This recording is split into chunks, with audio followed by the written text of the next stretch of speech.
वालेकुम सर, की हाल है? साजिद भाई ठीक हो? खैरियत है? हाँ जी, शुक्र है अल्लाह दा। तू ही सुनाओ, ठीक हो? शुक्र अल्हम्दुलिल्लाह। और भाई?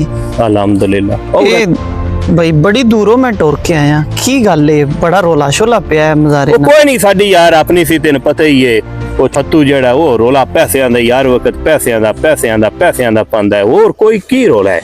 चोरी साहब एक गल करा, गुस्सा तो नहीं करोगे? नहीं नहीं, मैं क्यों गुस्सा करना है, वीर है तू मेरा।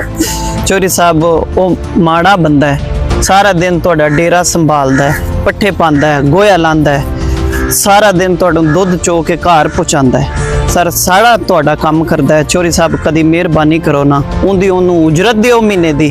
नाल को रमजान है, ईद है नजदीक, उन्हें बच्चों दे को कपड़े लेने ने। मेहरबानी है तुहाडी, नाल ओनू को अजाफी दिओ। तो वो माड़ा बंदा है, उनदी इमदाद हो जाती, नाले तुहाडियां नेकियां वध जांदियां। वाह हसन भाई वाह, तुसी कैसे एक अल्लाह दे फरिश्ते नाज़िल होए हो, मेरियां तुसां अखां खोल दित्तियां ने। और मैं ये भुल गया सी कि रमजान दे विच एक दिता होया रुपया आखिरत दे विच 70 रुपइयां दे बराबर हुंदा है। मैं इंशाल्लाह कोशिश करना कि जो ही मेरे कोल पैसे आउंदे ने, एक दो दिनां दे अंदर मैं उनकी उजरत भी देना, ते जेड़े कोई वाधू पैसे ने मैं वो भी उन दे के तुम घर गलाना। कोई मैं ते मेरे बच्चे जेड़े ने असीं कोई 2-4 दिन डेरे ने संभाल लेने आ। तुसीं मेरे नाल बहुत अच्छा कीता है, बहुत शुक्रिया, मेहरबानी। ओ फतिया, ओ फतिया, ओ गल सुन, ओ गल सुन।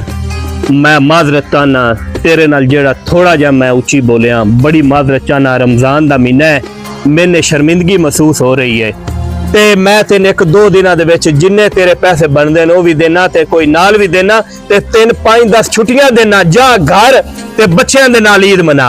बहुत शुक्रिया चौधरी साहब,